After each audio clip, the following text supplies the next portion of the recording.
प्रश्न 16।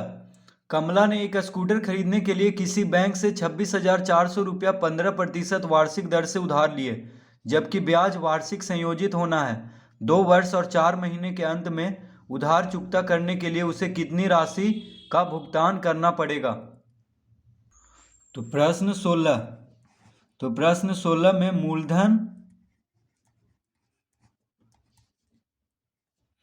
मूलधन बराबर दिया हुआ है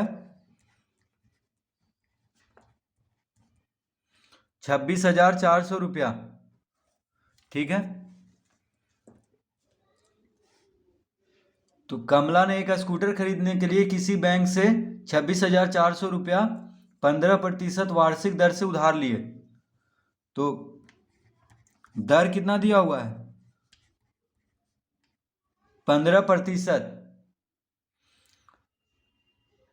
ठीक है, और ब्याज जो है वार्षिक संयोजित होना है, यानी ब्याज मूलधन के साथ जुड़ता जाएगा हर वर्ष के अंत में। ठीक है, वार्षिक संयोजित मतलब ब्याज जो है हर वर्ष के अंत में जुड़ता जाएगा मूलधन के साथ।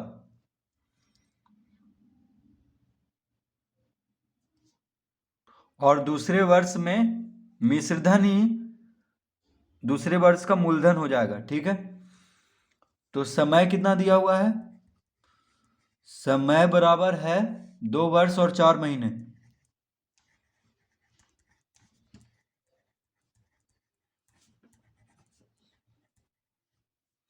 दो वर्ष और 4 महीने। ठीक है, 2 वर्ष और 4 महीने। तो 2 वर्ष और 4 महीने का मतलब हुआ 2 पूर्णांक, देखिए 4 महीना है यहाँ पे।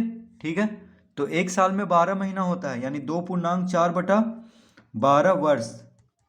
ठीक है, तो महीना को वर्ष में बदल देंगे, इसीलिए 4 को 12 से भाग देंगे, और ये तो पहले से ही वर्ष में है तो 2 को 2 ही रहने देंगे। तो लिख लेंगे 2.4/12 वर्ष। 4 से 12 कट गया 3 बार में, यानी यहाँ पे कुछ नहीं है तो 1 है, तो 2.1/3 वर्ष। तो मूलधन हो गया कितना? 26,400। दर हो गया 15% वार्षिक, और समय हो गया 2.1/3 वर्ष। तो यहाँ पे समय जो है पूर्णांक में है, देखिए 2.1/3 वर्ष है। ठीक है, तो इसको हम देखिए कैसे हल करेंगे। तो पहले मिश्रधन बराबर क्या होता है? तो मिश्रधन बराबर होता है मूलधन गुना 1 जोड़ दर बटा 100 का घात समय। ठीक है, तो इसी फॉर्मूला पे हम सेट करेंगे। तो मूलधन कितना है? 26,400। ठीक है, 1 जोड़ दर कितना है? 15, तो 15/100। 15/100। अब देखिए समय यहाँ पे 2.1/3 वर्ष है, तो पहले तो हम 2 यहाँ पे लिख देंगे। देखिए 2 वर्ष 4 महीने, तो 4 महीना बराबर कितना हो गया? 1/3 वर्ष। ठीक है, तो 2 को हम यहाँ लिख देंगे, 2.1/3 है, तो जो पहले आएगा उसको यहाँ पे लिख देंगे समय को, और उसके बाद एक और कोष्ठक लेंगे, फिर 1 जोड़, और दर कितना है? तो 15 गुना, अब पूर्णांक कितना था? देखिए 1/3 वर्ष, तो 1/3 गुना करेंगे, फिर बटा 100, और फिर कोष्ठक बंद कर देंगे। तो जब भी समय पूर्णांक में हो तो 1 को यहाँ पे रख लेंगे, जैसे यहाँ पे 2.1/3 है, तो 2 को यहाँ पे रख घात में देंगे। ठीक है, उसके बाद 1 जोड़ लिखेंगे, फिर 15 लिखेंगे, यानी जो दर है उसको लिखेंगे, और जो समय का भिन्न के रूप में जो भाग है, ठीक है, उसको दर से गुना कर देंगे, 15 गुना 1/3, और फिर बटा 100, क्योंकि देखिए यहाँ पे भी बटा 100 है, तो बस दर को जो भिन्न के रूप में वर्ष है उसमें गुना कर देंगे, और बटा 100, फिर उसको कोष्ठक को बंद कर देंगे। तो इस तरह से हम निकालेंगे मिश्रधन जब समय हो पूर्णांक में। ठीक है, तो ये हमेशा याद रखना है। तो 26,400 गुना 100 लघुत्तम लेंगे तो 100 गुना 1 100 जोड़ 15 का घात 2। अब देखिए यहाँ पे 3 से 15 कट गया 5 बार में, 3 पचे 15, 3 पचे 15, तो 100 लघुत्तम लेंगे तो 100 गुना 1 100 जोड़ 5 गुना 1 5, तो 100 गुना 1 100 जोड़ 5 गुना 1 5। तो यहाँ पे गुना में है इसीलिए 15 को 5 से काट लेंगे तो 5 गुना 1 कितना हो गया 5, और 100 लघुत्तम लेंगे तो 100 गुना 1 100 जोड़, यहाँ पे 5 बचा है तो 5 लिख देंगे। अब इसको हल करेंगे तो 26,400 गुना 100 जोड़ 15 हो गया 115 बटा 100 का घात 2 है, तो हम 2 बार गुना कर देंगे। फिर देखिए यहाँ पे घात 2 है इसलिए 100 जोड़ 15 115 बटा 100 गुना 115 बटा 100 गुना, ये भी देखिए कोष्टक में है तो हम गुना लिख लेंगे। 100 जोड़ 5 हो गया 105 बटा 100। तो इसको देखिए हम किस तरह काटेंगे, तो 2 शून्य से 2 शून्य कट गया, ठीक है, 2 शून्य से 2 शून्य कट गया। अब देखिए किसी को यहाँ पे हम नहीं काटेंगे, ठीक है, क्योंकि बटा में देखिए 100 गुना 100 बचा, अगर हम काटेंगे यहाँ पे देखिए क्योंकि यहाँ पे 264 है, ठीक है, तो हम काट लेंगे, क्योंकि देखिए यहाँ पे 5 से पहले काटेंगे, ठीक है, तो 20 बचे 100, 5 दूना 10 यानी 21 बचे 105। अब ये कट रहा है 2 4 से कट रहा है, देखिए 4 छक 24, 2 इधर गया तो 4 छक 24, 4 छक 24, 2 इधर गया तो 4 छक 24, यानी 66 बार में 4 से कट रहा है, तो 4 पचे 20, 4 पचे 20, 4 से दोनों कट रहा था तो 66 चौक 264 और 4 पचे 20। अब 5 से इसको काट लेंगे तो 5 दूना 10, 1 इधर गया तो 5 दिया 15।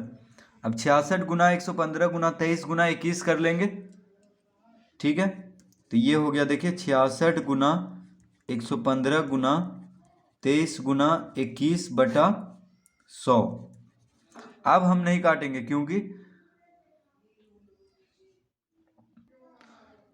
देखिए बटा में 100 है तो भाग देने में आसानी होगा, यानी दशमलव में लाने में, ठीक है, तो अब गुना कर देते हैं इसको।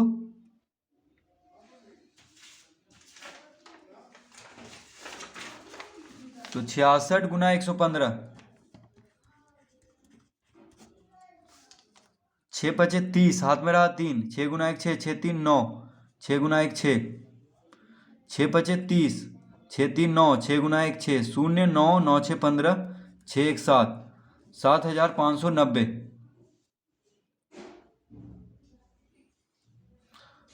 अब 23 से गुना करेंगे, ठीक है, तो 7,590 को 23 से गुना कर लेते हैं, तो 0 गुना 3 0, 9 तिया 27, हाथ में रहा 2, 5 तिया 15 2 17, हाथ में रहा 1, 7 21 1 22, 2 गुना 0 0, 9 दूनी 18, हाथ में रहा 1, 5 दूनी 10 1 11, 7 दूनी 14 1 15, 0 7 8 7 15, 2 1 3 1 4, 5 2 7 1। अब 21 से गुना कर लेते हैं, ठीक है, तो 1,74,570 को 21 से गुना करेंगे तो कितना आ जाएगा, 0 गुना 1 0, फिर 7 5 4 7 1। अब 2 से गुना कर लेते हैं तो 0 गुना 2 0, 7 दूना 14, 5 दूना 10 1 11, 4 दूना 8 1 9, 7 दूना 14, 2 1 3, तो 0 7 5 4 9, 4 1 5, 9 7 16, 4 1 5 1 6 3। तो देखिए कितना आ गया, इसको हम लिख लेते हैं, तो इसको हम लिखेंगे बराबर 3 6 6 5 9 7 0 बटा में 100 है, तो देखिए बटा में 100 है तो क्या करेंगे, 100 से 1 शून्य से तो 1 शून्य कट जाएगा, ठीक है, बचा 10, तो ये हो जाएगा बराबर,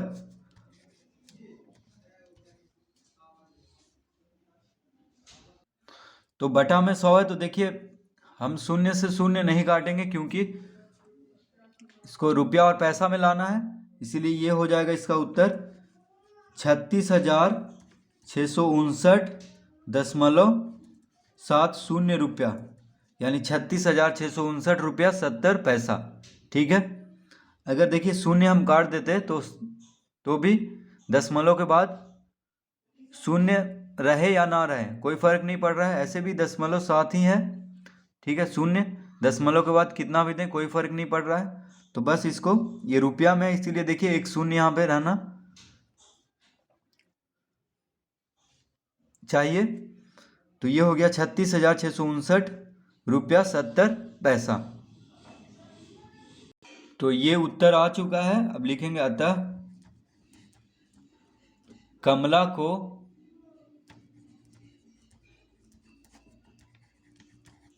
अतः कमला को 36,659.70 रुपया भुगतान करना पड़ेगा।